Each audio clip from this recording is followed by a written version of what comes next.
Վենեսուելայում իրավիճակը զարգանում է կայծակնային արագությամբ, համաձայն երկրի սահմանադրության Վենեսուելայի ղեկավարումը ստանձնել է փոխնախագահ Դելսի Ռոդրիգեսը։ ԱՄՆ գիշերային ռազմական հարձակումը տևել է ընդամենը 30 րոպե։ Նախագահ Նիկոլաս Մադուրոյի եւ նրա կնոջ առևանգումն իրականացրել է ԱՄՆ զինված ուժերի ամենաէլիտար ստորաբաժանումներից մեկը՝ Դելտա Ֆորսը։ ԱՄՆ գլխավոր դատախազ Բոնդին հայտարարել է, որ Նիկոլաս Մադուրոյին եւ նրա կնոջը Սիլիա Ֆլորենսին մեղադրանք է առաջադրվել թմրամիջոցների ահաբեկչության դավադրության, կոկաինի ներմուծման եւ ապօրինի զենք զինամթերքի պահպանման համար։ Նրանք շուտով կկանգնեն դատարանի առաջ։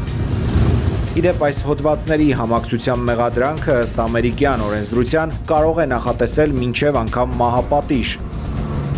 Sky News-ը հղում անելով վենեսուելական ընդդիմության իր աղբյուրներին հայտնում է, որ Մադուրոյի ձերբակալությունը կարող էր լինել պայմանավորված ելք։ Այս վարկածը հիմնավորվում է այն փաստով, որ ԱՄՆ զինված ուժերը գործողության ընթացքում որևէ կորուստ չեն կրել։ Վենեսուելայի ներքին գործերի նախարար Դիոսադադո Կաբելյոն հեռուստաեթերում կոչ է արել երկրի քաղաքացիներին մնալ հանգիստ եւ վստահել քաղաքական ու ռազմական վերնախավին։ Տեղի ունեցածը նա անվանել է մեջբերում թշնամու վախկոտ հարձակում։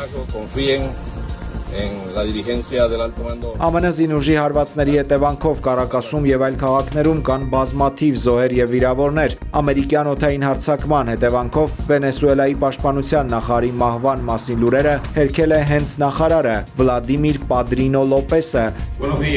Տեսաուղերձով դիմել է ժողովրդին։ Մենք չենք բանակցելու, չենք հանձնվելու եւ վերջի վերջո մենք կհաղթենք, ասել է նախարար Լոպեսը։ Մայրաքաղաքի բնակիչները զանգվածաբար լքում են քաղաքը։ Ճանապարհներին կիլոմետրանոց խցանումներ են։ Մարդիկ փորձում են հասնել Կոլումբիայի եւ Բրազիլիայի սահմաններին։ Տեղաշարժը դժվարացնում են նաեւ ռմբակոծված շենքերի փլատակները։ Կապը աշխատում է անկայուն, շատ թաղամասեր դեռևս հոսանքազրկված են։ ԱՄՆ նախագահ Դոնալդ Թրամփը հայտարարել է, որ այսօր մեծ ասուլիս կտա եւ կհայտնի գործողության մանրամասները Մադուրոյի գտնվելու հստակ վայրը։ Այս պահին ամերիկյան կողմը դեռ չի հստակեցրել, արդյոք նախատեսվում են նոր ռազմական գործողություններ, թե ոչ։ Վենեսուելայի իշխանությունները շարունակում են պահանջել Մադուրոյի կենթանի լինելու ապացույցներ։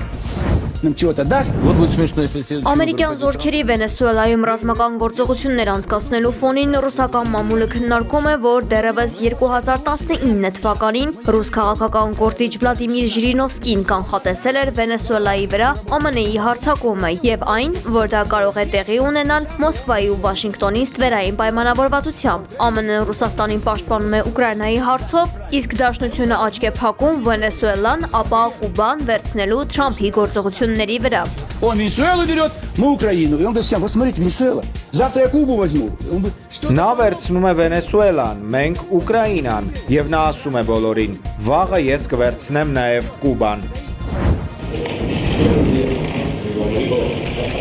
Ռուսաստանը եւ Իրանը դատապարտել են ԱՄՆ-ի հարձակումը Վենեսուելայի վրա։ Ռուսաստանը հաստատում է վենեսուելացի ժողովրդի հետ համերաշխությունը, նշվել է երկրի արտաքին գործերի նախարարության հայտարարության մեջ։ Ստեղծված իրավիճակում կարևոր է առաջին հերթին թույլ չտալ հետագա էսկալացիան, իրավիճակից ելք գտնել երկխոսության միջոցով։ Ռուսաստանը պատրաստ է աջակցել երկու երկրներին։ Լատինական Ամերիկան պետք է մնա խաղաղության գոտի, ինչպես ինքն իրեն հռչակել է 2014 թվականին, իսկ Վենեսուելային պետք է աշխատավորվի սեփական ճակատագիրը որոշելու իրավունք, առանց որևէ ապակառուցողական, առավել ևս արտաքին ռազմական միջամտության, նշել է գերատեսչությունը։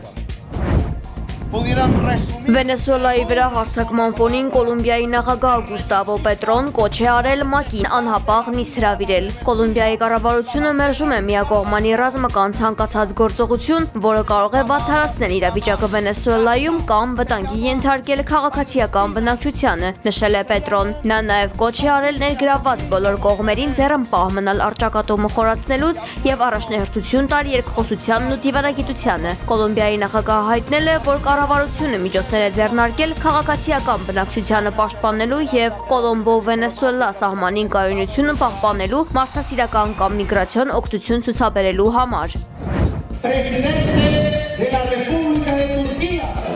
Թուրքիան աջակցում է Վենեսուելային, հայտարարել է Թուրքիայի նախագահի գլխավոր խորհրդական Ջեմիլ Էրթեմը։ Մենք աջակցում ենք Վենեսուելայի ժողովրդին եւ նախագահ Մադուրոյին։ Այս դաշնությունը չպետք է անպատիժ մնա, ասել է նա։ Լեհաստանի վարչապետ Դոնալդ Տուսկը հայտարարել է, որ Վենեսուելայի ուղղությամբ ԱՄՆ-ի հարվածները հետևանքներ կունենան ամբողջ աշխարհում։ Վենեսուելայի ընդդիմության առաջնորդ Մարիա Կորինա Մաչադոյի շտաբից հայտնել են, որ ԱՄՆ-ն հարվածել է Կարակասի գլխավոր ռազմաբազային, Լա Կարլոտա ավիաբազային, Էլ Հրաբուխ ազանշանային ալեհավաքին, Լա Գուայրա նավահանգստին։ Երկրի գլխավոր օդանավակայանի աշխատակիցներին տարհանում են, իսկ Կատիա Լամար քաղաքի բնակիչները լքել են իրենց բնակավայրերը, վախենալով նոր հարվածներից։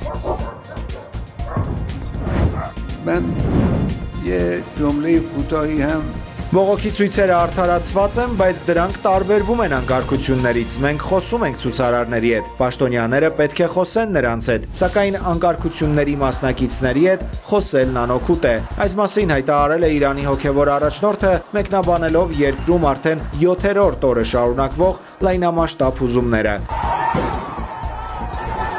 Չնայած երկխոսության կոչերին, իրավիճակը Իրանում մնում է ծայրահեղ լարված։ Ուժայինների եւ ցուցարարների միջև տեղի ունեցած արյունալի բախումների հետևանքով ըստ իրավապաշտպանների ու միջազգային ԶԼՄ-ների զոհվել է 15 մարդ։ Իրանի պաշտոնական կառույցները հաստատում են միայն մի քանի զոհի փաստը։ Լորեստան նահանգում գրանցվել են ամենաթեժ մարտերը, որտեղ ցուցարարները փորձել են գրոհել ոստիկանական բաժանմունքներ ու պետական հիմնարկներ։ Մայրաքաղաք Թեհրանում ոստիկանությունը եւ բասիչ աշխարհազորայինները կոշտ ուժ են կիրառել։ Միայն Թեհրանում ձերբակալվել է ավելի քան 30 մարդ, իսկ երկրի ամբողջ տարածքում ձերբակալվածների թիվն անցնում է 150-ը։ Տնտեսական ապստամբություն անուն ստացած բողոքի գործողությունները սկսվել են 2025-ի դեկտեմբերի 28-ին։ Հիմնական պատճառը իրանական ռիալի կտրուկ արժեզրկումն է։ $1 արժեքը սև շուկայում հասել է աստղաբաշխական 1.4 միլիոն ռիալի։ Երկրում տարեկան գնաճը գերազանցել է 38.9%-ը, ինչը հանգեցրել է առաջին անհրաժեշտության ապրանքների գների անվերահսկելի աճի։ Տնտեսական ճգնաժամի ֆոնին դեկտեմբերի 31-ին հրաժարական էր տվել Կենտրոնական բանկի նախագահը, ինչն ավելի էր մեծացրել անորոշությունն ու բնակչության դժգոհությունը։ Թեհրանի շուկայի առևտրականների բողոքի ցույցերը շատ արագ վերածվել էին քաղաքական պահանջների, մահ դիկտատորին եւ կրոնավորներ հեռացեք կարգախոսներով։ Ամերիկյան դերասանուհի Անջելինա Ջոլին մարդասիրական այցով ժամանել է եգիպտական կողմում գտնվող Գազայի Ռաֆահ սահմանային անցակետ։ Նա շրջել է տեղանքում, ծանոթացել է այն պայմաններին, որտեղ ապրում են պաղեստինցիները։ Գազայում հրադադարի հաստատումից ի վեր Իսրայելը պարբերաբար հարվածներ է հասցրել, պահանջելով Համաս շարժման ամբողջական զինաթափումը։ Ձմեռ պապու հագուստով մի երիտասարդ Գազայում ժամանակավոր կացարաններում բնակվող պաղեստինցի փոքրիկներին փորձել է շեղել առօրյայից եւ ժպիտներ պարգեւել։ Կադրերում երևում է, թե ինչպես է ձմեռ պապը զվարճացնում երեխաներին, քաղցրավենիք բաժանում, երգում եւ խաղեր խաղում։ Երիտասարդը նշել է, որ Գազայում ապրող փոքրիկներն էլ են արժանի ուրախանալու, տոնելու ամանորը եւ իրենց երջանիկ զգալու։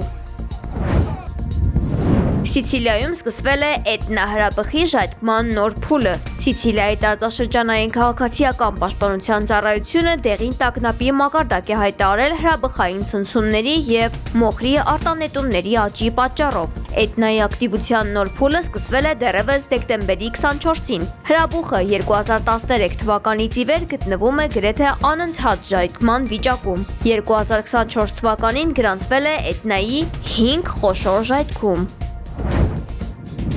Անցած գիշեր Աշոտսկում 37 աստիճան ցուրտ է գրանցվել, հայտնել է օդերոթաբան Գագիկ Սուրենյանը։ Լոռիում եւ Լեռնային մարզերում սնդիկի սյունն իջել է մինչեւ -22-ից 28 աստիճան։ Արարատյան դաշտում ամենացածր ջերմաստիճանը գրանցվել է Մերձավանի հատվածում, հասնելով մինչեւ -18 աստիճանի։ Այսօր գիշերը նույնպես շատ ցուրտ է լինելու։ Օդի ջերմաստիճանը կշարունակի նվազել եւս 3-ից 4 աստիճանով եւ մինչեւ հունվարի 7-ը կմնա անփոփոխ։ Հանրապետությունում եղանակը կսկսի տաքանալ հունվարի 8-ից, ասել է օդերոթաբանը։